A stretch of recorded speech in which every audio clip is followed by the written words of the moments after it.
This channel does not promote any violent, harmful, or illegal activities. All content provided by this channel is meant for an educational purpose only.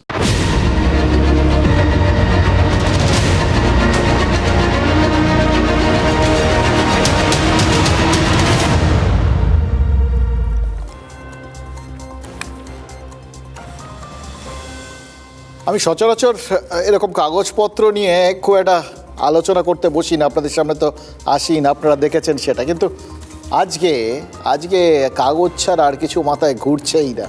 In fact কাল থেকে তো গোটা বাংলা, গোটা ভারতের মাথাতে ওই কাগজ ছাড়া আর কিছু ঘুরছে না। কোন কাগজ ছিল আর কোন কাগজ ছিল না, কে কাগজ পেলো কে কাগজ পেলো না। এই যে কিছুদিন আগে এই যখন এসআইআরগুলো শুরু হচ্ছিল, তখন ওই খালি যেটা আলোচনা হচ্ছিল না যে কাগজ দিতে হবে, কেউ বলছে কাগজ নেই দিখাएंगे। আজকে পুরো কাগজের পুরো বিষয়টাই বদলে গেছে, জানেন তো। আজকে এই আমার হাতে যেটা রয়েছে, এটা হাইকোর্টে ইডির দায়ের করা পিটিশনের কপি। যখন থেকে হাতে এসছে না, তখন থেকে এটাকে আর কিছুতেই হাতছাড়া করতে পারছি না। কারণ এটা এমন একটা দলিল, বিশ্বাস করুন, গত 15 বছরে এরকম ঘটনা এই বাংলায় কেউ ঘটতে দেখেনি। কেন্দ্রীয় এজেন্সির রাজ্য সরকারের বিরুদ্ধে একটা পিটিশন করা, এটার মধ্যে তাও হয়তো অভিনবত্ব থাকবে না, কিন্তু অভিনবত্ব তখন এসে যায় যখন সেই পিটিশনের মধ্যে মমতা বন্দ্যোপাধ্যায়ের নামটা ঢুকে পড়ে। ঠিক শুনেছেন, কেন্দ্রীয় এজেন্সি যেটা আদালতে পিটিশনটা করেছে তাতে মমতা বন্দ্যোপাধ্যায়ের নাম রয়েছে, মানে তাকেই অভিযুক্ত করেছে। এবং কেন্দ্রীয় এজেন্সি অভিযোগ করেছে যে মমতা বন্দ্যোপাধ্যায় তদন্তে হস্তক্ষেপ করেছেন, আইন শৃঙ্খলা ভঙ্গ করেছেন এবং বিভিন্ন রকম ডিজিটাল ডিভাইস আর জরুরি নথি কেড়ে নিয়ে চলে গেছেন। এটা গতকাল তারা বিবৃতি দিয়ে জানিয়েছিলেন, আপনাদের সামনে সেই বক্তব্যগুলো তুলে ধরেছিলাম। সাম্প্রতিককালে বহুবার আমরা দেখেছি এই এজেন্সিগুলো বিভিন্ন রকম খবর এরকম বিবৃতির মাধ্যমে ছাড়ে, কিন্তু সেগুলো আলটিমেটলি আদালতে আর সেভাবে পৌঁছয় না। কিন্তু এটা পৌঁছেছে, এবং পৌঁছেছে এমন একটা জায়গায়, এমনভাবে নড়ে চড়ে বসা ছাড়া তো কোনো উপায় নেই। বিশ্বাস করুন, গত 15 বছরে আমাদের রাজ্যে অনেক দুর্নীতির অভিযোগ উঠেছে। কয়লা কেলেঙ্কারির তদন্তে অভিষেক বন্দ্যোপাধ্যায় বেশ কয়েকবার কেন্দ্রীয় এজেন্সির তদন্তের মুখোমুখি হয়েছেন। নিয়োগ দুর্নীতির তদন্তে ওই কালীঘাটের কাকুর কণ্ঠস্বরের নমুনা সংগ্রহ করা হয়েছে। লিপস অ্যান্ড বাউন্ড সংস্থার নাম উঠে এসছে, তার মালিক কে, কার মালিকানা ছিল, তার সঙ্গে কার কি সম্পর্ক, সব উঠে এসছে। কালীঘাটের ডাইনে বায়ে এই বিভিন্ন অভিযোগ, নাম, এগুলো ঘোরাফেরা করছে। কিন্তু ওই মমতা বন্দ্যোপাধ্যায়ের বাড়ির ত্রিসীমানায় ঢুকতে পারেনি, মমতা বন্দ্যোপাধ্যায়ের নামটা আসেনি। কিন্তু এইবার সেটাও তো হয়ে গেল। এবার হাইকোর্টে জমা পড়া নথিতে মমতা বন্দ্যোপাধ্যায়ের নাম উঠল। আর শুধু তাই নয়, পিটিশনের পয়েন্টস অফ ল এর দ্বিতীয় পয়েন্টে সিবিআই তদন্তের জন্য সওয়াল করা হয়েছে। অর্থাৎ মুখ্যমন্ত্রীর বিরুদ্ধে তদন্তের জন্য সিবিআই তদন্ত চাইল ইডি। ভাবতে পারছেন, এর আগে কোনো দুর্নীতির মামলায় কোনো মুখ্যমন্ত্রীর নাম জড়ায়নি, এরকম তো নয়। এটা ভারতের বিভিন্ন রাজ্যে হয়েছে। লালু প্রসাদ যাদব তো একবার হাউস হোল্ড নেম হয়ে গেছিলেন। ওই যখন থেকে তার নামগুলো, সেটাও আবার বাংলার একজনের এর মধ্যে টাচ ছিল। সিবিআই তদন্ত হয়েছিল, উপেনবাবু তিনি আপনারা জানেন, তাকে ওই পশুখাদ্য কেলেঙ্কারি মামলায় জেলে পর্যন্ত পাঠিয়েছিলেন। এবার অরবিন্দ কেজরিওয়াল মদের লাইসেন্সে মানে ওইটা নিয়ে যে দুর্নীতির অভিযোগ উঠেছিল লাইসেন্স নীতিতে, তাতে গ্রেফতার হয়েছেন, তাকে মুখ্যমন্ত্রিত্ব ছাড়তে হয়েছিল। কয়লা দুর্নীতি মামলাতেই হেমন্ত সোরেন গ্রেফতার হয়েছেন। এবার দেখো, দুর্নীতির দাগ অরবিন্দ কেজরিওয়ালকে ভোটে হারিয়েছে, আবার গ্রেফতারি হেমন্ত সোরেনকে ভোটে জিতিয়েছে। ভোটের ক্ষেত্রে একই জিনিসের দুরকম ফল। তাই বর্তমানে যেটা চলছে তার নির্বাচনী ফলাফল কি হবে, এটাও তো একটা ইন্টারেস্টিং প্রশ্ন হয়ে দাঁড়িয়েছে। এক যাত্রার পৃথক ফল অন্তত এক্ষেত্রে যে হয় সে তো আমরা দেখেছি, বুঝে গেছি। এক্ষেত্রে কি হবে, এবার কি হবে সেটা তো নির্ভর করছে পরিস্থিতিটা কে কিভাবে নিজের প্রয়োজন অনুযায়ী ব্যবহার করতে পারেন তার ওপর।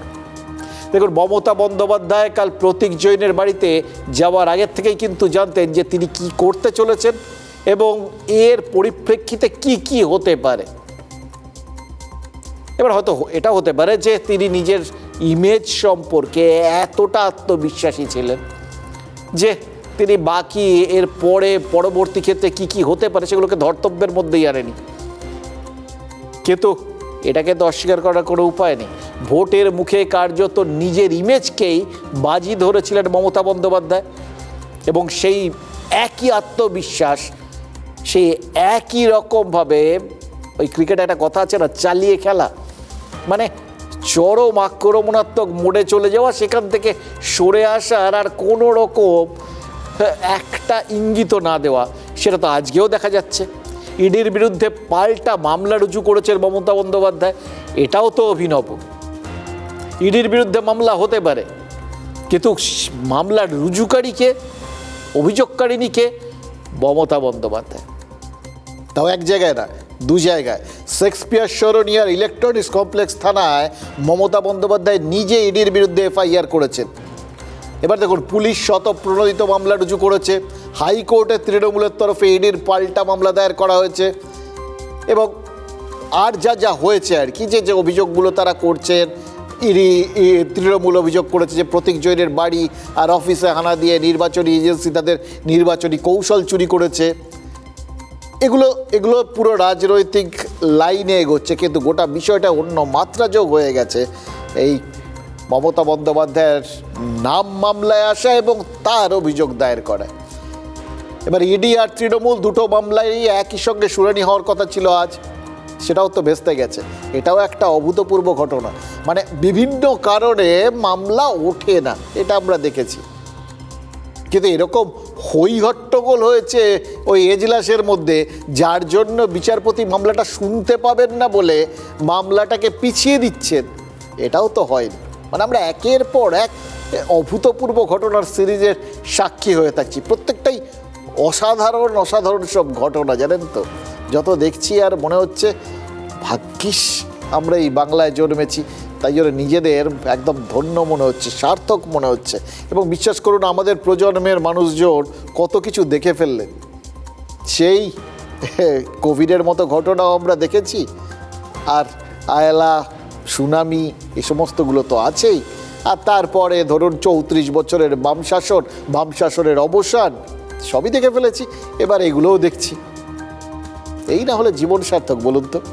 কিন্তু মুশকিল হচ্ছে, যদি আমরা একটু আবার এই গোটা বিষয়টার মধ্যে আসি, তাহলে দেখব এ তো শেষ হইয়াও হইল না শেষ। এটা সহজে শেষ হবে বলে তো মনেও হচ্ছে না। ছোট গল্প তো নয়, উপন্যাস, এবং ধারাবাহিকভাবে কত বড় উপন্যাস, মেগা উপন্যাস হয়ে যেতে পারে গোটা ব্যাপারটা। এই যে বিচারপতি শুভ্রা ঘোষ, তিনি মামলার শুনানিটা 14ই জানুয়ারি পর্যন্ত পিছিয়ে দিয়েছেন। এটা দেখে আপনাদের মনে হতে পারে যে আপাতত 14ই জানুয়ারির আগে তো বড় কিছু হবে না, তো 2-3 দিন তো নিশ্চিন্ত। কিন্তু ইডি নাছোড়বান্দা, মামলার শুনানি করার জন্য কেন্দ্রীয় এজেন্সি সব ধরনের চেষ্টা চালিয়ে যাচ্ছে। অর্থাৎ তাদের ভাবগতিক দেখে মনে হচ্ছে তারাও একটা সুনির্দিষ্ট লক্ষ্যে এগোতে চাইছে। এবার এই সুনির্দিষ্ট লক্ষ্যটাকে আপনাদের মনে হতেই পারে ওই লোহা গরম থাকতে থাকতেই ঘা মারার একটা চেষ্টা। গতকাল যা ঘটেছে সব রিপোর্টই তো কাল ওই ইডির সদর দপ্তরে পৌঁছেছে। আবার সিআরপিএফের তরফে, যেহেতু তাদের দায়িত্ব আর কি নিরাপত্তা দেওয়া, তারাও ওই গোটা ঘটনাটা অবলোকন করেছেন এবং তাদের তরফে স্বরাষ্ট্রমন্ত্রকে অভিযোগটা পৌঁছেছে। মানে রাজ্য সরকার যেরকম আইনের সবগুলো অস্ত্র ব্যবহার করেছে, তেমনি কেন্দ্রীয় এজেন্সিও আইনের সবগুলো বিকল্প ব্যবহার করছে। ও কি অদ্ভুত দেখুন, একদিকে ইডি এজেন্সি, রাজ্য আসামি, আবার অন্যদিকে রাজ্য এজেন্সি বা রাজ্য পুলিশ এজেন্সি, ইডি আসামি, এবং দুপক্ষই পরস্পরকে ঘিরতে চাইছে। কিন্তু সব কিছুকে ছাপিয়ে যাচ্ছে হচ্ছে ইডির ওই রিট পিটিশনে মমতা বন্দ্যোপাধ্যায়ের নামটা স্পষ্ট করে উল্লেখ করা এবং তার বিরুদ্ধে অভিযোগ আনাটা। আজ পর্যন্ত মমতা বন্দ্যোপাধ্যায় এভাবে অভিযুক্ত হয়েছেন বলে তো কেউ মনে করতে পারছেন না। ममता जी आपको घबराहट क्यों है? वहां कुछ बहुत सेंसिटिव था जिसको निकालना जरूरी था। She was trying to rescue something sensitive implicating her. বেশ করেছে, হিম্মত থাকলে যাক, কোর্টে বুঝে নেবো। বেশ করেছেন মুখ্যমন্ত্রী, আমার দলের আভ্যন্তরীণ যেটা চুরি করবে এই চোরগুলোকে মাথায় তুলে নাচতে হবে নাকি? মমতা ব্যানার্জিকে কাস্টডিতে নিয়ে তিনি ওই ল্যাপটপ, ওই আইফোন, তার কি তার উপর উনি কি বিজ্ঞান চালিয়েছেন সেটা কোর্টের সামনে, আদালতের সামনে, তদন্তকারী অফিসারদের সামনে পরিষ্কার করে বল। এই বাগযুদ্ধের চেয়ে শত সহস্রগুণ তীব্র আইনি যুদ্ধ। ইডি ও দিদি দুই শিবিরই পরস্পরের দিকে তীক্ষ্ণ অস্ত্র তাক করে প্রস্তুত। তৃণমূলের অভিযোগ, নির্বাচনী কৌশলী প্রতীক জৈনের বাড়ি থেকে তৃণমূলের কৌশল ও প্রার্থী তালিকা হাতিয়ে নিয়েছে কেন্দ্রীয় এজেন্সি। আমাদের সব ডেটা চুরি করার ওপর হামলা নিয়ে, মিথ্যে আমার নামে কেস বানিয়ে তুমি যদি আমার বাড়িতে চুরি করতে আসো, আমি চেষ্টা করব না চুরিটা আটকাতে? বলুন তো। কয়লা দুর্নীতির তদন্তে কিভাবে আইপ্যাক ও প্রতীক জৈনের যোগসূত্র মিলেছে, রাজনৈতিক ষড়যন্ত্রের অভিযোগ কার্যত খারিজ করে আদালতে সেটাই দাবি করেছে ইডি। ইডির দাবি, কলকাতা থেকে গোয়ায় গিয়েছে কয়লা পাচারের 20 কোটি টাকা। কান্তিলাল ফার্ম নামের সংস্থার মাধ্যমে টাকার লেনদেন। গোয়ার সাগর কুমার প্যাটেল নামে এক ব্যক্তির কাছে পৌঁছয় টাকা। অক্টোবর 2023 ও জানুয়ারি 2024 দু দফায় জেরা সাগরকে। মেসার্স এএসএম ইভেন্ট টেকনোলজি সংস্থার কর্মী সাগর কুমার প্যাটেল। আইপ্যাকের হয়ে কাজ করে এই সংস্থা। 2021-22 ইভেন্ট ম্যানেজমেন্ট সংস্থাকে বরাদ দেয় আইপ্যাক। গোয়ার ইভেন্টের জন্য আইপ্যাককে 20 কোটি টাকা দেওয়া হয়। সে সময় গোয়ায় আইপ্যাকের কাজ দেখতেন প্রতীক জৈন। কি খোয়া গিয়েছে? কেন্দ্রীয় এজেন্সির অভিযোগ, ইডির বেছে রাখা নথি জোর করে নিয়ে যায় পুলিশ। মাঝপথে বন্ধ করে দেওয়া হয় ডিজিটাল ডিভাইস থেকে ডেটা সংগ্রহের প্রক্রিয়া। কম্পিউটার থেকে উদ্ধার করা তথ্য, ইমেল, সিসিটিভি স্টোরেজ। আইপ্যাকের কর্মীদের বাজেয়াপ্ত করা ফোন নিয়ে যায় পুলিশ। কেন্দ্রীয় এজেন্সির পিটিশনে মমতা বন্দ্যোপাধ্যায়ের নামও একাধিকবার রয়েছে। এটাই সবচেয়ে তাৎপর্যপূর্ণ। আরও তাৎপর্যপূর্ণ, সিবিআই তদন্তের পক্ষে সওয়াল। তল্লাশিতে বাধা, হাইকোর্টে সিবিআই তদন্ত দাবি। মুখ্যমন্ত্রীকে মামলায় যুক্ত করে তদন্তর দাবি। মুখ্যমন্ত্রীর ভূমিকা তদন্তের আওতায় আনার আর্জি। পুলিশ অফিসারদের ভূমিকাতেও তদন্তের আর্জি। খোয়া যাওয়া নথি, ইলেকট্রনিক ডিভাইস বাজেয়াপ্তের আর্জি। সল্টলেক ও লাউডন স্ট্রিটের সিসিটিভি ফুটেজ সংরক্ষণের আর্জি। তল্লাশিতে যুক্ত ইডি অফিসারদের আইনি রক্ষা কবচের আবেদন। সন্দেশখালীতে রেশন দুর্নীতির তদন্তে শেখ শাহজাহানকে ধরতে গিয়ে আক্রান্ত হয়েছিল কেন্দ্রীয় এজেন্সি। সেই ঘটনার সিবিআই তদন্ত হচ্ছে। এবার কয়লা কেলেঙ্কারিতে বাধার অভিযোগ তুলে সিবিআই তদন্তের পক্ষে সওয়াল করা হলো। কেন্দ্রীয় এজেন্সি কি সল্টলেক ও লাউডন স্ট্রিটের সঙ্গে সন্দেশখালীর ঘটনাকে এক সূত্রে দেখছে? দেখুন, এবার যেটা বলবো সেটা একেবারেই আকাশ কুসুম কল্পনা। তবে মমতা বন্দ্যোপাধ্যায় যদি হাইকোর্টে আত্মপক্ষ সমর্থন করেন, তাহলে তিনি কি ওই বিরোধী দল নেতা শুভেন্দু অধিকারীকে সাক্ষী হিসেবে দাঁড় করাবেন? মনে হচ্ছে, জানেন তো, এটা হলে অস্বাভাবিক কিছু হবে না, জানেন তো। কারণ মমতা বন্দ্যোপাধ্যায়ের বিরুদ্ধে যে অভিযোগগুলো উঠেছে সেটা খণ্ডন করতে তো শুভেন্দু অধিকারীর যে বক্তব্য সেটাই সব থেকে বড় অস্ত্র হতে পারে। আবার মমতা বন্দ্যোপাধ্যায় যে দাবি করেছেন সেটা সমর্থনের জন্য তো শুভেন্দু অধিকারীর বক্তব্য অস্ত্র হতে পারে। কেন বলছি, একটু খতিয়ে দেখুন বক্তব্যগুলো চারপাশে যা যা আছে। ইডি কোর্টে পিটিশন দিয়ে অভিযোগ করেছে যে মমতা বন্দ্যোপাধ্যায় ডিজিটাল ডিভাইস আর নথিপত্র ছিনিয়ে নিয়ে গেছেন। শুভেন্দু অধিকারী কি বলেছেন? শুভেন্দু অধিকারী বলেছেন মমতা বন্দ্যোপাধ্যায় নাকি কিচ্ছু নিয়ে যেতে পারেননি। ইডির যা যা দরকার ছিল সব তাদের কাছেই আছে, তারা সব নিয়ে চলে গেছে। ইডি অভিযোগ করেছে তাদের অভিযান পুরোটাই কয়লা পাচারের তদন্তে। তার মানে তৃণমূল যে রাজনৈতিক ষড়যন্ত্রের অভিযোগ করেছে, বা তারা তাদের তথ্য প্রমাণ চুরি করার জন্য ইডি এখানে হামলা চালিয়েছে বলে তারা যে অভিযোগগুলো করছে সেটা ঠিক নয়।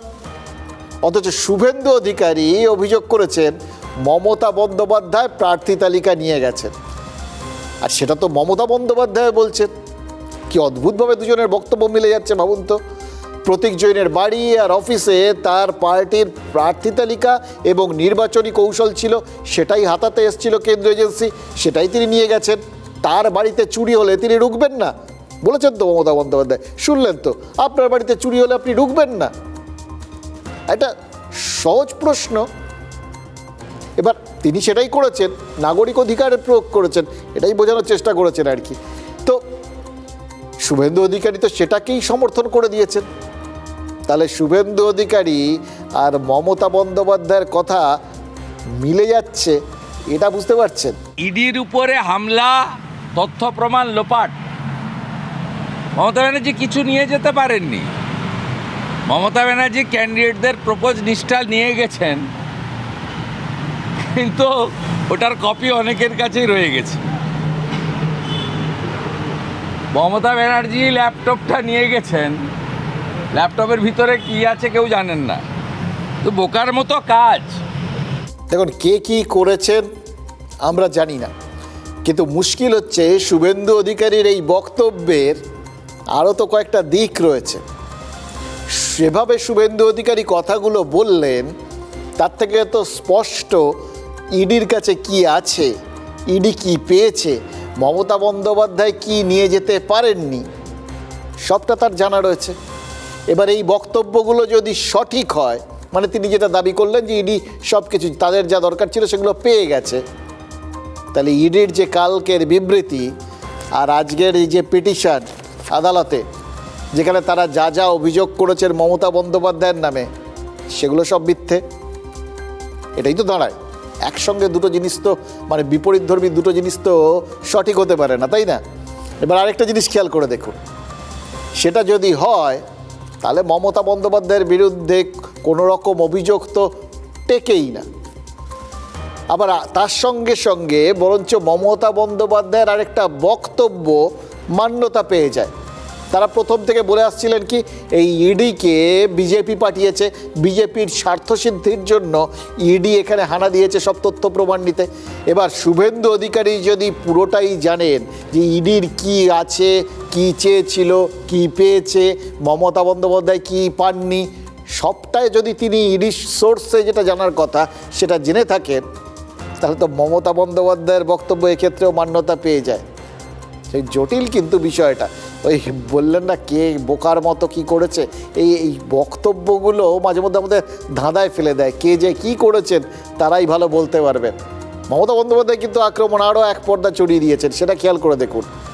ওই 8-এর দশকে রাসবিহারীর সভায় দাঁড়িয়ে জ্যোতি বসু সরকারকে নিশানা করেছিলেন না যুব কংগ্রেস নেত্রী, অনেকটা সেই রকম ভঙ্গিতেই 4 দশক পর সেই রাসবিহারীতে দাঁড়িয়েই সরাসরি নিশানা করেছেন তিনি কেন্দ্রীয় স্বরাষ্ট্রমন্ত্রী অমিত শাহকে। দুর্নীতির টাকা শুভেন্দু অধিকারীর মাধ্যমে নাকি ওই কেন্দ্রীয় স্বরাষ্ট্রমন্ত্রী অমিত শাহের কাছে যায়, তার কাছে পেন ড্রাইভে নাকি সব তথ্য প্রমাণ রয়েছে। ফাঁস করে দিলে বিশ্বজুড়ে তোলপাড় পড়ে যাবে। শুধু দেশের স্বার্থে কিছু বলেন না, এটাই বলেছেন মমতা বন্দ্যোপাধ্যায়। বলছে কয়লার টাকা কে খায়? অমিত শাহ খায়, হোম মিনিস্টার। কি করে খায়? গদ্দারের থ্রুতে টাকা যায়। গদ্দার অ্যাডপ্টেড সন হয়ে গেছে। জগন্নাথের থ্রুতে টাকা যায় শুভেন্দু অধিকারীর কাছে, আর শুভেন্দু অধিকারীর থ্রুতে টাকা যায় অমিত শাহর কাছে। বেশি লাগালে কিন্তু বলে দিচ্ছি, আমার কাছে সব পেন ড্রাইভ করা আছে, আমি কিন্তু ভান্ডা ফাঁস করে দেবো। আমি অনেক কিছু জানি, বলি না শুধু দেশের স্বার্থে। আমি মুখ খুললে কাল সারা পৃথিবীতে হইচই হবে, কিন্তু আমি করি না, দেশটাকে ভালোবাসি বলি। কিন্তু এটা দুর্বলতা নয়। আমি ওনাকে লয়ারের চিঠি দিচ্ছি, আমি মামলা করব, ওনাকে প্রমাণ করতে হবে। উনি একটা একদম রেজিস্টার্ড লায়ার। উনি 6 বছর ধরে আমার বিরুদ্ধে মিথ্যা কথা বলেছেন, একটাও প্রমাণ করতে পারেননি। আজকেরটা আমি সিরিয়াসলি নিয়েছি। আমি লয়ার নোটিশ দেব, 72 ঘন্টার পরে ডিফেমেশন মামলা করব, এবং ডিফেমেশন মামলা লিঙ্গারিং হবে না। If necessary I go to supreme court. আমি এনাকে এক্সপোজ করে ছাড়বো। আমি আপনাদের সামনে কথা দিলাম, এই মিথ্যাবাদী জামাতিদের মুখ্যমন্ত্রী খালা মমতাকে আমি তাড়াবো। দেখুন, মমতা বন্দ্যোপাধ্যায় বললেন দেশের স্বার্থের কথা মাথায় রেখে মুখ খোলেন না, খুললে বিশ্বজুড়ে হইচই পড়ে যাবে। খোলার খুব বেশি বাকি রইল কি? যা খুলেছেন তাতে যে বিশ্বজুড়ে হইচই পড়ে যাওয়ার মতোই বিষয়, সেটা তো শুভেন্দু অধিকারীর এই রিয়াকশন দেখেই বোঝা যাচ্ছে। আরেকটা জিনিস মনে হচ্ছে জানেন তো, এই যে একবার ইডি তার এই অভিযোগপত্রের মধ্যে মমতা বন্দ্যোপাধ্যায়ের নামটা জুড়ে দিয়েছে, খেয়াল করে দেখুন শুভেন্দু অধিকারীও বললেন এবার তার বিরুদ্ধে তিনি মামলা করবেন, মানে সরাসরি। এই একবার একটা জিনিস শুরু হয়ে গেলে অদ্ভুত সেটা না একের পর এক ঘটতে থাকে আর কি।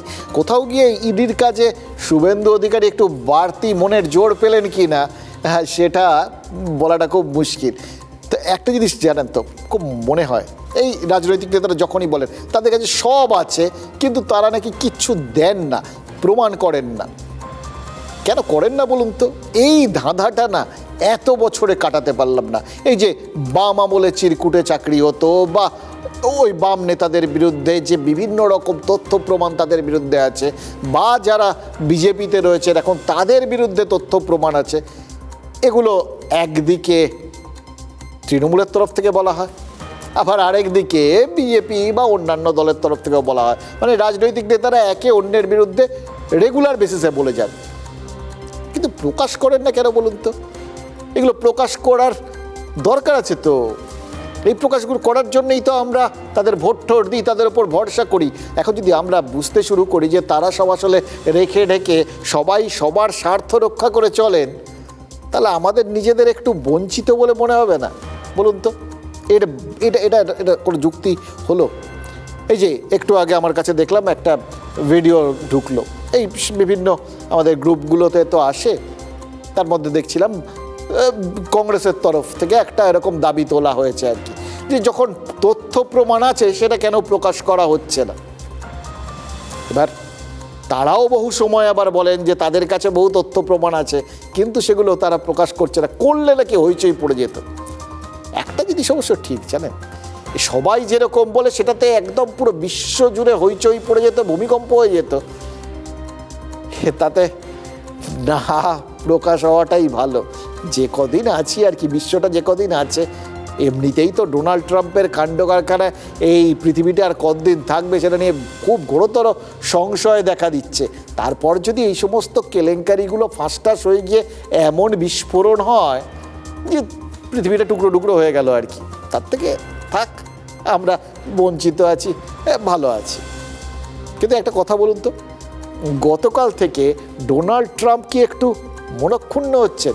কারণ দেখুন এই কদিন সোশ্যাল মিডিয়া জুড়ে ট্রাম্পই ছিলেন, কত রকম চারপাশে মিম ছড়িয়েছিল, তেল দেখলেই ট্রাম্প ঝাঁপিয়ে পড়বেন এই আশঙ্কায় লোকজন, ওই বলছিলাম না জমে যাওয়া নারকেল তেল রোদে দিতে পারছে না বলে মিম বানাচ্ছিল, বিভিন্ন রেস্টুরেন্টের খাবার দেখিয়ে বলছিল যেখানে একটু তেল গড়াচ্ছে, মুগলাই খানাটানায় তো তেল ঠেল গড়ায়, সেইখানে নাকি ওপর থেকে ওই প্যারাট্রুপার নামিয়ে আমেরিকা দখল করে নিচ্ছে, এই সমস্ত মিম টিমগুলো চলছিল। কাল থেকে কিন্তু সেই জায়গাটা দখল করে নিয়েছিল এই সবুজ ফাইল। সোশ্যাল মিডিয়া জুড়ে সব আলোচনার কেন্দ্রবিন্দু হয়ে দাঁড়িয়েছিল ওই সবুজ ফাইলটা, যে সবুজ ফাইলটা হাতে নিয়ে প্রতীক জৈনের বাড়ির থেকে বেরিয়ে মমতা বন্দ্যোপাধ্যায় বেরিয়ে এসেছিলেন। সেই ফাইলটা কি আছে বলুন তো সেই ফাইলে? আজ সেই রহস্যটা কাটতে না কাটতেই নতুন রহস্য এসে হাজির হলো, পেন ড্রাইভ। মানে ফাইল থেকে পেন ড্রাইভ পর্যন্ত মমতা বন্দ্যোপাধ্যায় যখন এগিয়েছেন তখন বোঝা যাচ্ছে জানেন তো, আপাতত এই ইডি অভিযানকে রাজনৈতিক হাতিয়ার করে তিনি পথ হাঁটবেন, আর ভোটের আগে বিজেপিকে সেই রাস্তায় এনে ফেলবেন যে রাস্তায় তিনি স্বচ্ছন্দ। দিল্লির বঞ্চনা, লাঞ্ছনা, অত্যাচার, অপমান, অসম্মান, তার বিরুদ্ধে রাস্তাই আমাদের রাস্তা দেখাবে, এটা নেতাজি সুভাষচন্দ্র বোসের কথা। দেখুন মমতা বন্দ্যোপাধ্যায় আজ বলেছেন যেভাবে বিভিন্ন প্রকল্পের টাকা আটকে বাংলার মানুষকে বঞ্চিত করেছে বিজেপি, সেইভাবে এসআইআরের নামে বাংলার ভোটারদের ভোট দেওয়ার অধিকার থেকেও নাকি বঞ্চিত করেছে। খেয়াল করে দেখুন এই অভিযোগগুলো যতই রাজনৈতিক অভিযোগ হোক, এই প্রত্যেকটা অভিযোগের সঙ্গে বাংলার বহু মানুষ তো নিজেদের রিলেট করতে পারবেন। একটা দুর্নীতির অভিযোগ, সেইটা নিয়ে হানা, সেটা একদিকে যেত, সেই দুর্নীতির সঙ্গে আর কারোর বা তার দলের কারোর নাম জড়িয়ে দেওয়া যেত যেহেতু আইপ্যাক তার দলের হয়ে কাজ করছে, কিন্তু সেটা সম্পূর্ণ অন্য রাস্তার বিষয় ছিল। সেখান থেকে গোটা বিষয়টাকে জনগণের বিষয় করে দিলেন মমতা বন্দ্যোপাধ্যায়, অর্থাৎ রাজনীতির রাস্তায় এনে ফেললেন। যারা 100 দিনের কাজের টাকা পাননি তাদের ওই বঞ্চনাটা এক্ষেত্রেও যোগ করে দিল। কেন্দ্র আর রাজ্যের চাপানুতরে যারা এসআইআর এর শুনানিতে ডাক পাচ্ছেন বা ভোটার তালিকায় নাম থাকবে কিনা তাই নিয়ে টেনশন করছেন, তারা তো বুঝবেন যে রাজনীতির কারণে তারা যদি বঞ্চিত হন তাহলে রাজনৈতিক কারণে তৃণমূলের সরকারও লাঞ্ছিত হতে পারে। অর্থাৎ বিজেপি চক্রান্ত করে বাংলার বাঙালিকে বঞ্চনা করছে, এটা যদি মমতা বন্দ্যোপাধ্যায় কাউকে বিশ্বাস করে দিতে পারেন তাহলে কারো না কারোর চক্রান্তেই ইডি তদন্তের নামে তৃণমূলকে লাঞ্ছিত করছে এটা বোঝাতে পারবেন। সম্ভবত এই বিশ্বাস থেকেই মমতা বন্দ্যোপাধ্যায় বলেছেন যে তাকে একদিন আটকানোর চেষ্টা হলে তিনি তার থেকে 100 দিনের ফসল তুলবেন। বিশ্বাস করুন, আমাকে আঘাত না করলে আমি কিরকম ঘুমিয়ে পড়ি মানে অন্যরকম নয়, মানে একটু কবিতা লিখি, কখনো গান লিখি, আর যদি আমায় আঘাত করে তাহলে আমার পুনর্জীবন হয়। গতকাল আমি ভাবছিলাম যে আবার নতুন করে জন্মালাম। আমি কিন্তু জানতামও না কিছু। সকালে একটা খবর পেয়েছিলাম কিছু একটা হচ্ছে, তো আমি আর কাউকে জানবার চেষ্টা করিনি, কারণ মাথায় মারার পর থেকে আমি ভোর 4টের আগে কোনোদিনই ঘুমোতে পারি না, তাই সকালেই 2-3 ঘন্টা জাস্ট আমায় ঘুমিয়ে নিতে হয়। আমি জনগণকে বলবো চারিদিকে আওয়াজ তুলুন, পতাকা নিয়ে নিলে পতাকা ছেড়ে জনগণ আওয়াজ তুলুন। বিরোধী দলনেতার ডাক, চোরেদের এনার্জি মমতা ব্যানার্জি। তুমি আমাকে একদিন আটকাবে, আমি 100 দিনের ফসল তুলে নেব। সুস্থ বাঘের থেকেও আহত বাঘ আরো ভয়ঙ্কর। দেখো, দুটো পয়েন্ট আছে ওনার এই বক্তব্যের মধ্যে, দুটো কিন্তু খুব ইন্টারেস্টিং পয়েন্ট। প্রথম কথা হচ্ছে যে মমতা বন্দ্যোপাধ্যায় তার মানে পুনর্জন্ম ঘটলো এবং সেটা ঘটালো ইডি, বা তিনি যেদিকে অভিযোগ করলেন যে তার বিরুদ্ধে ইডিকে যারা লেলিয়ে দিয়েছে, মানে তার অভিযোগ অনুযায়ী কেন্দ্রীয় সরকার অর্থাৎ বকলবে বিজেপি, তারাই আসলে তাকে নতুন করে জন্ম দিয়েছে, তাকে ঘুম থেকে জাগিয়ে দিয়েছে। এবার ঘুম থেকে জাগানো বা তার পুনর্জন্ম দেওয়া বা সোজা কথায় বাঘের লেজে পা দিলে কি হয় সেটা একবার শুনছিলাম ক্রিকেট খেলার ক্ষেত্রে। জানেন তো, সচিন তেন্ডুলকরের সঙ্গে ব্যাট করছিল বীরেন্দ্র সেহবাগ, পাকিস্তানের সাথে খেলা ছিল, পাকিস্তানের জুনিয়র বাচ্চা বোলার, সে নাকি হয়তো একটুখানি বেশি উত্তেজিত হয়ে গেছিল সচিন তেন্ডুলকরের সঙ্গে বল করছে, তো সে একটুখানি ওই স্লেজিং করে না, 2-4টে আজে বাজে কথা বলেছিল। তখন বীরেন্দ্র সেহবাগ তাকে বলেছিলেন, হ্যাঁ কিন্তু কুছ নেই কর পায়েগা, মানে তাকে আর একটু তাতিয়ে দিয়েছিল, সে আরও একটুখানি বেশি গালাগালি দিয়েছিল। তখন নাকি তার ক্যাপ্টেন দৌড়েছে, তাকে বলেছিল তু ক্যা কর রহা হ্যায় তেরে কো পাতা হ্যায়। সে বুঝতে পারেনি কেন তার ক্যাপ্টেন তাকে থামানোর চেষ্টা করছে, বুঝতে পেরেছিল যখন তার পরের ওভারের বলগুলো সব সচিন তেন্ডুলকর বাউন্ডারির বাইরে তুলে তুলে মারতে শুরু করেছিল। অর্থাৎ সচিন তেন্ডুলকরকে স্লেজিং করলে তার শাস্তি যে কি হতে পারে সেই বাচ্চা বলাটা প্রথম দিনই বুঝে গেছিল। মমতা বন্দ্যোপাধ্যায় কিন্তু সেই দিকে ইঙ্গিত করলেন, এবং তার ইঙ্গিত এটা মনস্তাত্ত্বিক একটা লড়াই বিজেপির দিকে ফিরিয়ে দেওয়া হতে পারে, যে তোমরা আসলে নিজেদের বিপদই ডেকে নিয়ে এলে, আমাকে আবার রাস্তায় নামিয়ে দিলে, আমাকে আবার সেই বিরোধী নেত্রীর চেহারায় ফিরিয়ে দিলে, এবং এতে কারুর যদি ক্ষতি হয় তাহলে তোমাদের হবে। এবার দ্বিতীয় জায়গাটা, মমতা বন্দ্যোপাধ্যায় তিনি বলছিলেন যে তিনি কিছু জানতেন না, হঠাৎ করে খবর পেয়ে তিনি গিয়ে ঢুকে গেছিলেন। ঠিকই তো, ঝড়ের গতিতে যেভাবে তিনি ঢুকে গেলেন, ঢুকে গিয়ে যেভাবে ফাইলপত্র নিয়ে বেরিয়ে চলে এলেন, ওগুলোই যে আসল ফাইল, ওর মধ্যেই সব কিছু আছে। এত চটজলদি ঢুকে ওনার পক্ষেও জানা কি সম্ভব? সেটা যদি হয় তাহলে শুভেন্দু অধিকারীর কথাটা ঠিক, তিনি কিচ্ছু নিয়ে যেতে পারেননি, হাতের কাছে যা পেয়েছে নিয়ে চলে এসছে, তার মধ্যে কাজের জিনিস থাকতে পারে, নাও থাকতে পারে। শুভেন্দু অধিকারীর কথা তাহলে সেক্ষেত্রে ঠিক হয়ে যেতে পারে, কিন্তু তার ফলটা এটাও তো হতে পারে যে যে জিনিসগুলো নেওয়ার জন্য ইডি ওখানে গেছিল, এই পুরো তামজামে মমতা বন্দ্যোপাধ্যায়ের ওই রুদ্রমূর্তি দেখে তারা সেই সমস্ত মালপত্র কিছু নিতেই পারেনি। তাহলে তাদের বক্তব্যও সঠিক, তার মানে তারা যেটা বলেছেন যে মমতা বন্দ্যোপাধ্যায় সব নিয়ে চলে গেছেন, তারা কিছু পাননি, আসল তথ্যগুলো তাদের হাতছাড়া হয়ে গেছে। তাহলে একই সঙ্গে মমতা বন্দ্যোপাধ্যায়ের বক্তব্য সঠিক, একই সঙ্গে শুভেন্দু অধিকারীর বক্তব্য সঠিক, একই সঙ্গে ইডির বক্তব্যও সঠিক।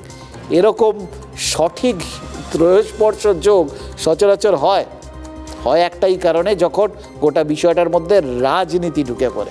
অর্থাৎ মমতা বন্দ্যোপাধ্যায় যা করেছিলেন পুরোটাই একটা রাজনৈতিক কারণে করেছিলেন, এবং তিনি গোটা বিষয়টা আসলে রাস্তায় নিয়ে এসে ফেললেন।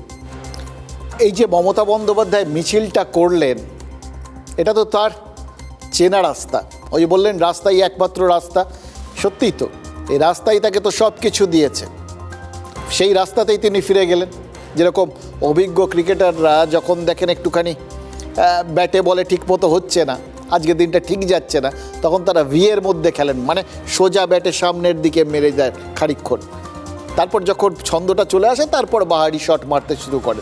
এবার দেখুন এই এসআইআর বা এই বিভিন্ন রকম কাণ্ড কারখানায় এই পরপর এরকম যে বিভিন্ন দুর্নীতির অভিযোগ সব কিছু মিলিয়ে মিশে একটা যে বিপরীতমুখী আবহাওয়া তৈরি হয়েছিল, এটা মমতা বন্দ্যোপাধ্যায়ের থেকে সব থেকে ভালো কে বুঝবে? তার মতো একজন মানে অত্যন্ত বিদগ্ধ রাজনীতিক, দুধে রাজনীতিক, তার পক্ষেই বোঝাটা সব থেকে সম্ভব বোঝাটা। এবং নিজের দলকে তার থেকে বেশি কে চেনে? বলে না সাপের হাঁচি বেঁধে চেনে।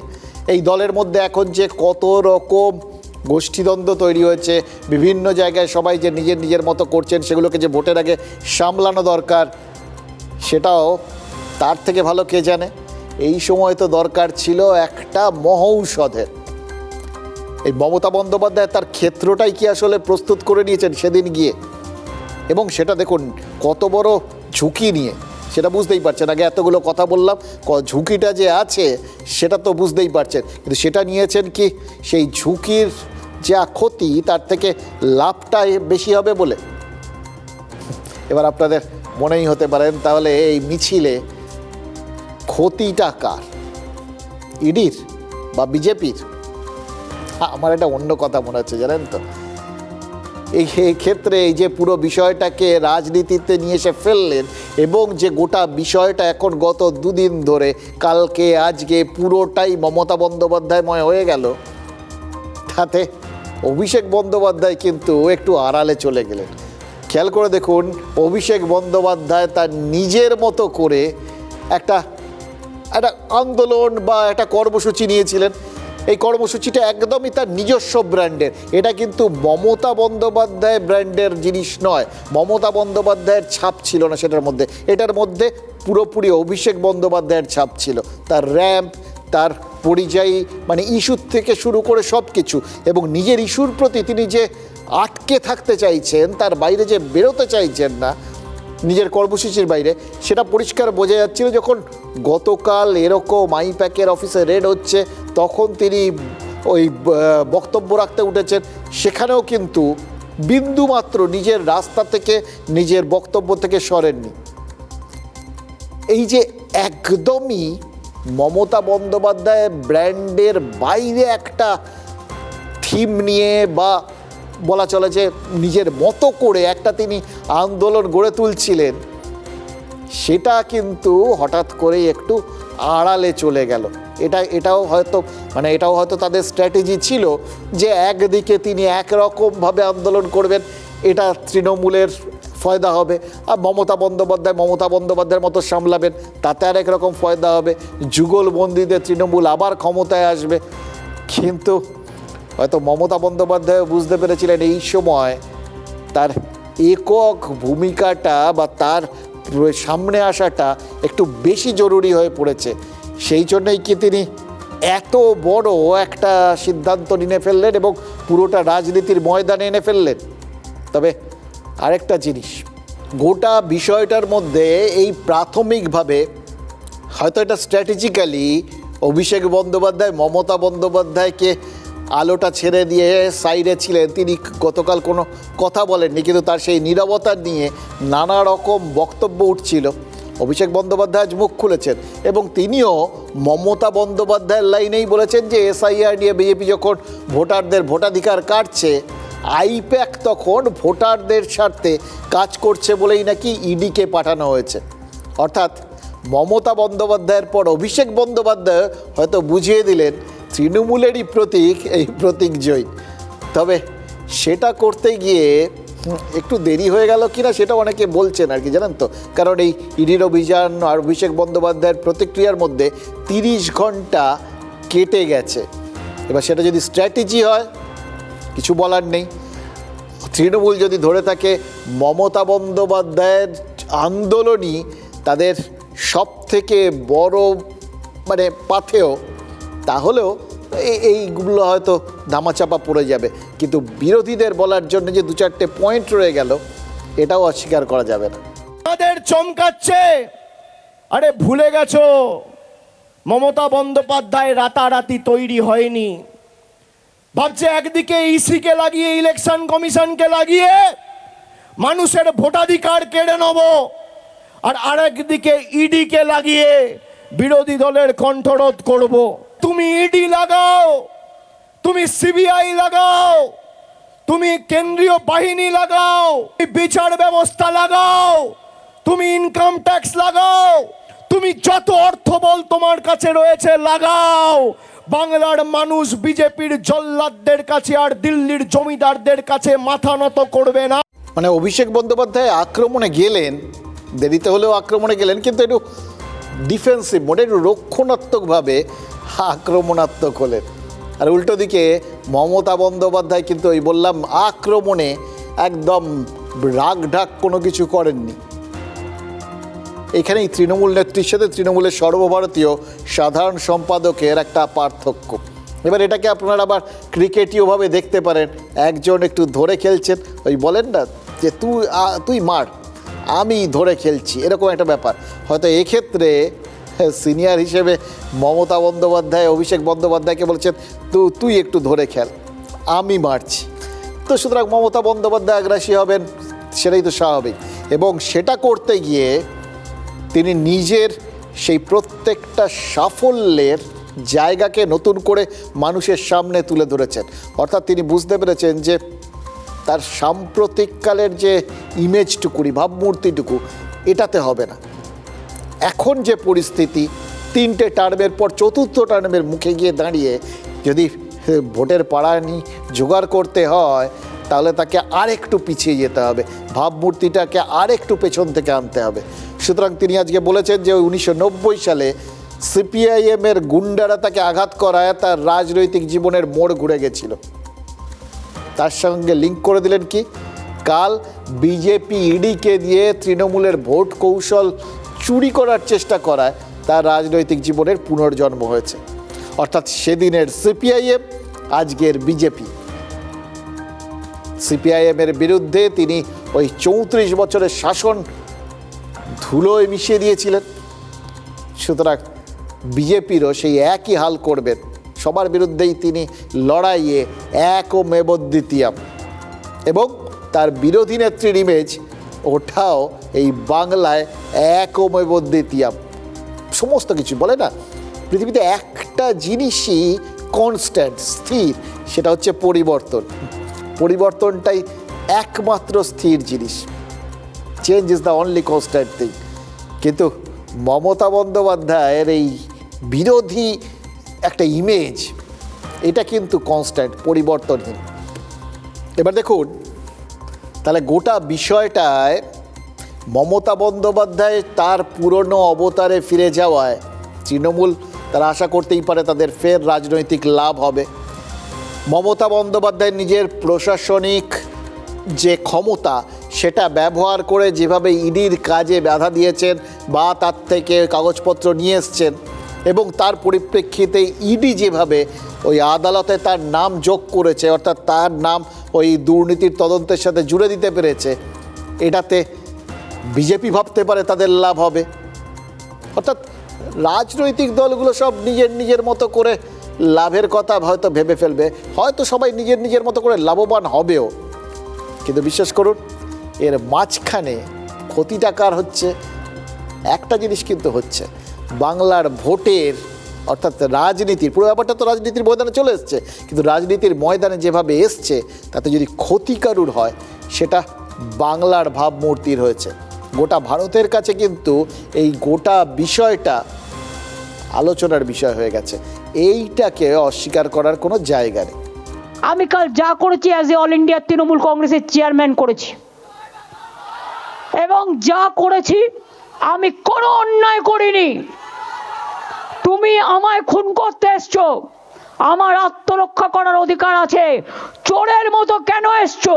তুমি চুরি করে সব মানুষের এসআইআর এর ডাটা তুলে নিয়ে যাচ্ছিলে।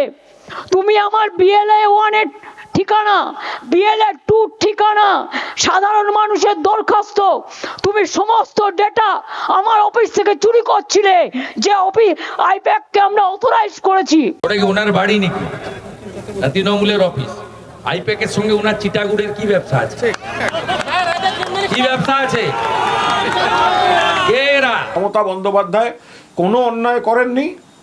একজন দলনেত্রী, তিনি যখন দেখেছেন ইলেকশনের মুখে তার দলের প্রচার সহযোগী সংস্থার অফিস তল্লাশির নামে তথ্য চুরি হচ্ছে, তখন তিনি দলনেত্রী হিসেবে সেই তথ্য রক্ষা করতে, যাতে সেটা শত্রুপক্ষের হাতে গিয়ে মিসইউজের জন্য না পড়ে, তিনি যেটা করার তিনি সেটা করেছেন। দেখুন, আক্রমণী রক্ষণের বেস্ট রাস্তা এটা তো বলা হয়।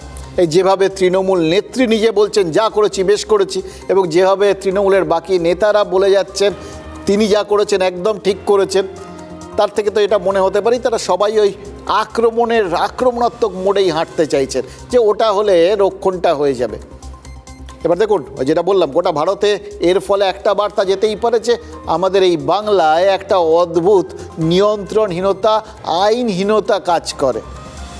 কিন্তু এবার উল্টো দিক থেকে ভাবুন তো, এই বাংলার প্রত্যন্ত এলাকায় অসংখ্য মানুষজন যারা হয়তো জানেনই না এই আইপ্যাক খায় না মাথায় দেয়, তাদের কাছে তো শুধু দাঁড়িয়ে থাকবে মমতা বন্দ্যোপাধ্যায়ের এই প্রতিবাদী চরিত্রটাই, এই ইমেজটাই। তারা তো ভাববেন যে যত বড় জিনিসই আসুক না কেন, ইডি আসুক, সিবিআই আসুক, যা খুশি, যত আক্রমণই আসুক, সব কিছুকে রুখে দেওয়ার ক্ষমতা, মানে প্রবল পরাক্রমী শক্তিকেও রুখে দেওয়ার ক্ষমতা যদি কারুর থাকে সেটা মমতা বন্দ্যোপাধ্যায়ের আছে। শুধু একটাই সমস্যার জায়গা, হয় বলে না, মহাজ্ঞানী মহাজন যে পথে করে গমন সেই পথে হাঁটাই বুদ্ধিমানের কাজ। এবার সেটাতে কে কিভাবে হাঁটবে, এটা কে কিভাবে বুঝবে আর কোনটাকে ফলো করবে, সেটা একটা আশঙ্কার জায়গা। দেখুন, মমতা বন্দ্যোপাধ্যায়ের থেকে বেশি জ্ঞানী তৃণমূল কংগ্রেসে আর যে কেউ নেই, সেটা আজ সকালে প্রমাণ করে দিয়েছিলেন মহুয়া মৈত্র। গতকাল মমতা বন্দ্যোপাধ্যায় অভিযোগ করেছিলেন যে ভোটের আগে বরাবরের মতো ইডিকে তৃণমূলের বিরুদ্ধে ব্যবহার করছেন অমিত শাহ। কেন্দ্রীয় স্বরাষ্ট্রমন্ত্রী নাকি ইডিকে লাগিয়ে তৃণমূলের ভোট কৌশল হাতিয়ে নেওয়ার চেষ্টা করছেন। আজ দিল্লিতে অমিত শাহের মন্ত্রকের বাইরে ধর্ণা কর্মসূচি ছিল তৃণমূল সাংসদদের। ডেরেক ওব্রায়েন, প্রতিমা মণ্ডল, সাকেত গোখেল সবাই ছিলেন, কিন্তু নজর কেড়ে নিলেন মহুয়া মৈত্র। দেখুন, ওখানে নজর কাটতেই যে তারা ধর্নায় বসেছিলেন এটা তো সবাই জানে। কেন্দ্রীয় স্বরাষ্ট্রমন্ত্রীর অফিসের বাইরে ধর্না দিলে তাদের যে ওখানে বসে ধর্না দিতে দেওয়া হবে না, এটা সবাই জানেন। এবং যখন তুলতে যাওয়া হবে তখন যে একটা নতুন ছবি তৈরি হবে সেটাও সবাই জানেন। সেটা হয়েছে, কিন্তু তার মধ্যে আলাদা করে বেরিয়ে এসছেন মহুয়া মৈত্র। কৃষ্ণনগরের তৃণমূল সাংসদ আজ বুঝিয়ে দিয়েছেন তিনি তার নেত্রীর মতোই একমেব দ্বিতীয়ম হয়ে ওঠার চেষ্টা করছেন। 10 জনের মধ্যে থেকেও নিজস্ব ভঙ্গিতে আলাদা করে ওই প্রচারের আলো টেনে নেওয়ার একটা দক্ষতা তার রয়েছে, এটাই তিনি কিন্তু বারবার প্রমাণ করছেন। খেয়াল করে দেখুন, গত বছর আগস্ট মাস বিজেপির বিরুদ্ধে ভোট চুরির অভিযোগে এইভাবে ইন্ডি জোটের একটা কর্মসূচি ছিল। সব বিরোধী দলের সাংসদ ছিলেন, কিন্তু পুলিশের সঙ্গে টানা পোড়েনের মধ্যে হঠাৎ গোটা বিষয়টায় প্রচারের আলো এসে পড়ল কার ওপর? মহামৈত্রের ওপর। কেন? কারণ তিনি হঠাৎ বাসের মধ্যে অজ্ঞান হয়ে পড়লেন এবং রাহুল গান্ধী সঙ্গে সঙ্গে তার সেবা করতে ছুটে আসলেন। সবার নজরে পড়েছিলেন তিনি তখন। আবার সেই দিল্লিতেই তিনি সেই স্পটলাইটটা নিজের দিকে ঘুরিয়ে দিলেন। অর্থাৎ এ ব্যাপারে যে তার একটা সহজাত দক্ষতা রয়েছে সেটা কিন্তু প্রতিপদে তিনি প্রমাণ করে দিচ্ছেন। হামলা চলাকালীন মমতাদি ভেতরে গিয়ে দেখিয়ে দিয়েছে যে ভাই তোমরা যদি আমাদের জিনিস চুরি করতে আসো সেটা কিন্তু আমরা থামাবার যতটা চেষ্টা করব। যারা মোহন বাগান বলতে পারে না, বেগুন বলে, সেই বেগুনের দল আজকে এসে বাঘের বাচ্চার সাথে লড়াই করবে? স্বপ্ন দেখছে নাকি তারা? বেগুনের দল একদিকে আর একদিকে বাঘের বাচ্চা।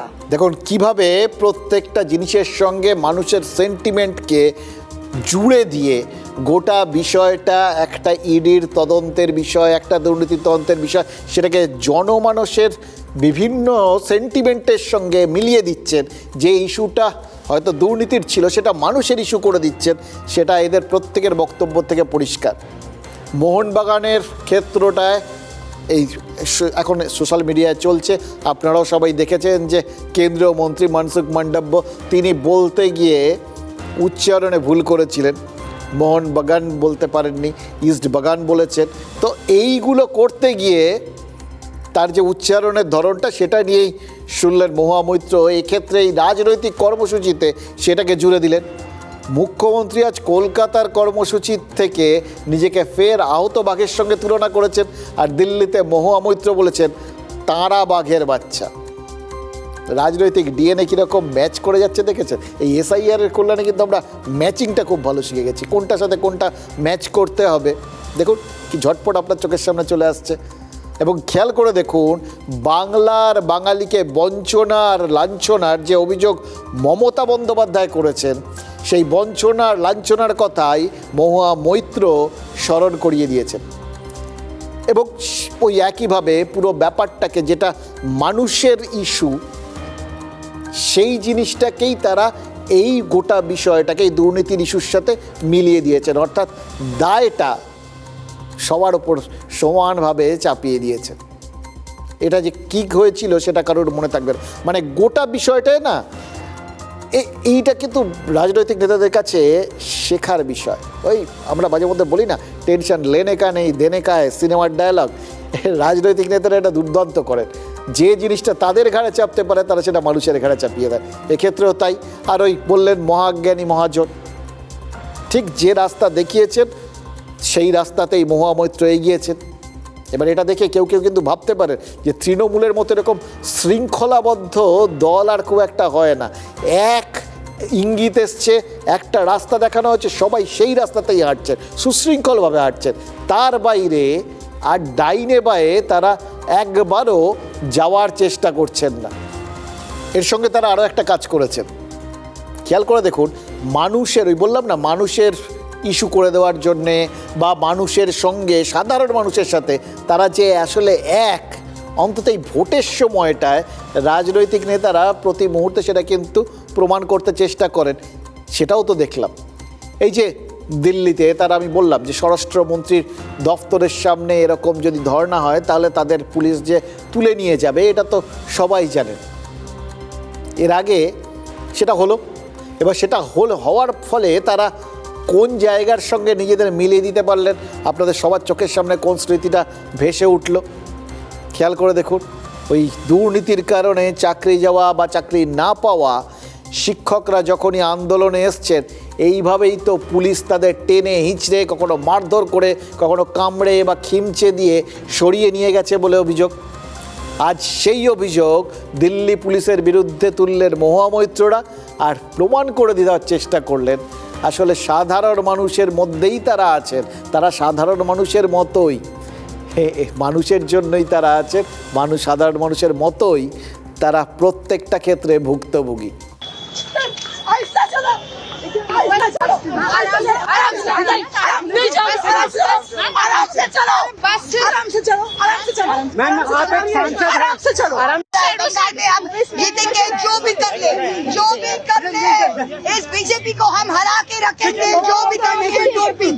আঘাত করলে প্রত্যাঘাত কি করে করতে হয়। আজ সকাল 8টায় দিল্লির কুয়াশা ঠান্ডার মধ্যে আমাদের এমপিরা প্রতিবাদ করেছে, তাদের চ্যাংদোলা করে অত্যাচার করে টেনে নিয়ে গেছেন, আর এখানে লাল কার্পেট বিছিয়ে পুলিশ আপনাদের মিটিং করায়, কোর্টের পারমিশন নিয়ে আসেন, সব তো দখল করেছেন। যাক, এইগুলো আপনারা নিজেরাই দেখছেন, নিজেরাই বিচার করে নিচ্ছেন আপনাদের মতো করে, কিন্তু এটা আমি নিশ্চিত আপনাদের এটা ভাবতে ভালো লাগছে যে কখনো কখনো রাজনৈতিক নেতারাও আবার আপনার মতো সাধারণ মানুষ হয়ে যান, এটাই বা কম প্রাপ্তি কি। কিন্তু দেখুন, এর বাইরে ওই সাধারণ মানুষের জন্য যে যে জিনিসগুলো অপেক্ষা করে, সেগুলো যে রাজনৈতিক নেতাদের জন্য অপেক্ষা করতে পারে, সেটার দিকে কি একবারও ভেবে দেখেছেন?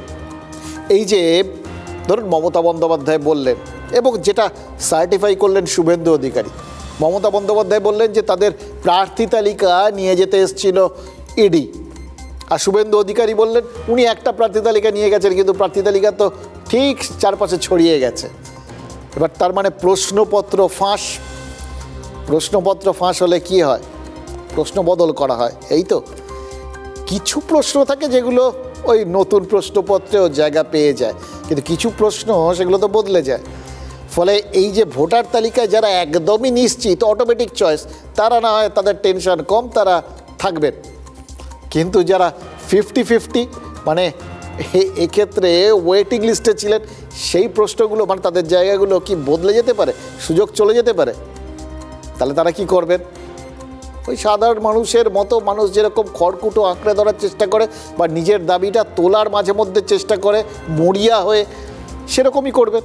যেরকম গৌতম দেব 21-এর বিধানসভায় ডাবগ্রাম ফুলবাড়িতে তিনি হেরে গেছিলেন, ফের টিকিট পাবেন কি না সেগুলো তো ওই প্রার্থী তালিকা প্রকাশ হওয়ার পর জানা যেত, কিন্তু তিনি এই প্রশ্নপত্র ফাঁসের পর আচমকাই অতি সক্রিয় হয়ে সকাল থেকে জনসংযোগে জোর দিয়েছেন। কয়েকদিন ধরেই পথে ঘাটে একটু বেশি দেখা যাচ্ছিল, কিন্তু আজ বলে দিয়েছেন মানুষ বলছে তোমাকে চাই, সেই জন্যে তিনি পথে নেমে পড়েছেন। রাস্তাই একমাত্র রাস্তা, সেটা তিনিও শিরোধার্য করে নিয়েছেন। কিন্তু তার মধ্যে একটা সর্বনেশের কথা যে লুকিয়ে রয়েছে, সেটা একটু ভেবে দেখুন তো। মানে তিনি তার প্রার্থী পদ পাওয়ার ক্ষেত্রে আর কারোর ওপর নির্ভর করছেন না। যে পার্টিতে লোকে বলে যে একটাই পোস্ট আর বাকি সব ল্যাম্প পোস্ট, সেই পার্টির ওপরেও নির্ভর করছেন না। তিনি মানুষের ওপর নির্ভর করছেন এবং মনে করছেন মানুষ চাইলেই হবে। এই যে সবাই মিলে একটা অদ্ভুত একটা তাগিদ এসে গেছে না তৃণমূলের, এই ঘটনায় কিন্তু প্রমাণ। সবাই কিন্তু প্রবল, সাহসী এবং বেপরোয়া ভঙ্গিতে এগিয়ে যাওয়ার চেষ্টা করছেন, যেটা তাদের নেত্রী দেখিয়েছেন। To collect all of our party hard disk, the candidate list, the party strategy. মানুষ আমাকে বলছে তোমাকেই চাই, মানুষ আমাকে বলছে তোমাকে, মানুষ আমাকে বলছে তোমাকেই চাই। মনে হচ্ছে মানুষ অন্যরকম ভাবছে। জিতবে তৃণমূল, আমি দাঁড়াই আছি। 2011 ও 2016 ভোটে ডাবগ্রাম ফুলবাড়ি থেকে জয়ী হন গৌতম দেব, কিন্তু গত বিধানসভা ভোটে বড় ব্যবধানে বিজেপির কাছে হেরে যান। গত লোকসভা ভোটের নিরিখে বিজেপি এই কেন্দ্র থেকে 72,245 ভোটের লিড পায়। ক্রমশ পিছিয়ে পড়া আসনেই পাখির চোখ গৌতম দেবের। তৃণমূলের যাঁরা জনপ্রতিনিধি, তাদের কাছে মমতা বন্দ্যোপাধ্যায় কি চাইছেন সেটাই আসল। সেখানে মানুষের আবেগ বলে কোন যুক্তি শিলিগুড়ির মেয়রের? মনে হচ্ছে যে ইমিডিয়েট পরিবর্তন দরকার। আমি ওখানকার বিধায়ক না থেকেও পুরসভা থেকে 14টা ওয়ার্ডে আমার যতটুকু সম্ভব আমরা করেছি। পদ্মফুলের সঙ্গে লড়াই হলে পদ্মফুল জোড়া ফুলকে এখানে ব্যবস্থা করতে দেবে না, একদম নিশ্চিন্ত। বিজেপি বলছে এমন অনুকূল আসনে তৃণমূলের যেই দাঁড়াক, ফল বিজেপির পক্ষেই যাবে। উনি প্রার্থী হলে এইটুকু শুধু বলতে পারি, ভারতীয় জনতা পার্টির যিনিই প্রার্থী হন না কেন, প্রায় সম মার্জিনে ওখানে তৃণমূল কংগ্রেসের যিনি প্রার্থী হন না কেন, তিনি সেই মার্জিনেই হারবেন। প্রশ্নপত্র মানে প্রার্থী তালিকা নাকি বেরিয়ে গেছে? নতুন প্রশ্নে আবার যদি বদল আসে, তার জন্যই কি বাড়তি দৌড়ঝাঁপ? একদা উত্তরবঙ্গে তৃণমূলের পোস্টার বয়ের, কিন্তু যে দলে একটাই পোস্ট, সেখানে মানুষের আবেগের কথা বলে শেষমেশ ল্যাম্পপোস্ট সম্বল হবে না তো? প্রশ্ন কিন্তু সেটাও। দেখো, এই এটা বলার মতো কিন্তু কলজে দরকার। মানুষের ওপর ভরসা করছেন, দলের মধ্যে আর কারোর ওপর ভরসা করছেন না। মানুষের চাওয়াটাই শেষ কথা, দলের আর কারোর নয়। এটা বললাম না, ওই অদ্ভুত একটা সবার মধ্যে একটা চার্জড হয়ে গেছেন সবাই আর কি। এবার এটাও কিন্তু খানিকটা ওই ছোঁয়াছে, জানেন তো। আর মিটু সিনড্রোম বলে একটা কথা আছে, মানে কেউ একজন কিছু করছেন, সেটা ভালো লেগে গেছে, সেটা দেখে অন্য লোকে সঙ্গে সঙ্গে কপি করে নেয়। এই যে তৃণমূল দেখুন সবাই চার্জড হয়ে গেছেন, মুখ্যমন্ত্রী দেখিয়ে দিয়েছেন রাস্তাই একমাত্র রাস্তা, সবাই রাস্তায় নেমে পড়েছেন, সে আপনার কলকাতায় হোক বা উত্তরবঙ্গে। ফলে সবারই মনে হচ্ছে রাস্তাটা একটা ভালো জায়গা, নামাটা দরকার, এই মুহূর্তে এটাই অনুকূল পরিস্থিতি। রাজ্যপালও সম্ভবত সেটা ভেবেছেন, জানেন তো। এই দেখুন সাম্প্রতিককালে থেকে কীরকম মনে হচ্ছিল একটু অজ্ঞাতবাসে রয়েছেন, তিনি কিন্তু অজ্ঞাতবাস থেকে বেরিয়ে রাস্তায় নেমে পড়েছেন। কোথায় হেঁটেছেন জানেন? তিনি ডেকার্স লেনে হেঁটেছেন। তারও একটা তিনি উপলক্ষ বার করে নিয়েছিলেন, ওই রাজভবনে নাকি হুমকি টুমকি দেওয়া হয়েছে, কিন্তু তিনি যে হুমকিতে ভয় পান না সেই বার্তা দিতেই রাজ্যপাল ডেকার্স লেনে হেঁটেছেন। বিনা রক্ষীতেই হাঁটবেন বলেছিলেন, কিন্তু শেষ পর্যন্ত রক্ষী সঙ্গে ছিল আর কি। এবার প্রশ্ন আপনাদের মনের মধ্যে জাগতেই পারে, এত জায়গা থাকতে, সামনে ময়দান থাকতে হঠাৎ করে ডেকার্স লেনে হাঁটলেন কেন? দেখুন, রাম রাজনীতি যখন অঙ্কুরিত হচ্ছে তখন ডেকার্স লেনটা ছিল এপিসেন্টার। রাজ্যপাল সেই হোমওয়ার্ক করে হাঁটতে গেছিলেন কিনা বলতে পারবো না, অথবা হয়তো ভেবেছিলেন যে সব পক্ষই যখন জেতার দাবি করছে তখন ত্রিশঙ্কু বিধানসভা হওয়ার সম্ভাবনা রয়েছে, তখন হয়তো ব্যস্ততা বেড়ে যাবে, এই সমস্ত হাঁটা চলা করে তাই জন্য শরীরটা ফিট করে রাখতে চেষ্টা করছেন। আরও একটা জিনিস হতে পারে, ডেকার্স লেনের একটা আকর্ষণ রয়েছে তো, কলকাতার অন্যতম সেরা ওই খাদ্যগলি, ওটা চারপাশে খাবারের গন্ধ ঠন্ধ, হাঁটার পক্ষে হয়তো সেই জন্যেই ওই ওই জায়গাটাকে বেছে নিয়েছেন। আসলে কে কাকে টানে সেটা বড় কথা নয়, কি টানছে সেটাই হচ্ছে বড় কথা। এই মুহূর্তে রাস্তাই কিন্তু সবাইকে টানছে, শুধু প্রশ্ন একটাই, আলটিমেটলি সাধারণ মানুষ ওই রাস্তায় না বসলেই হলো।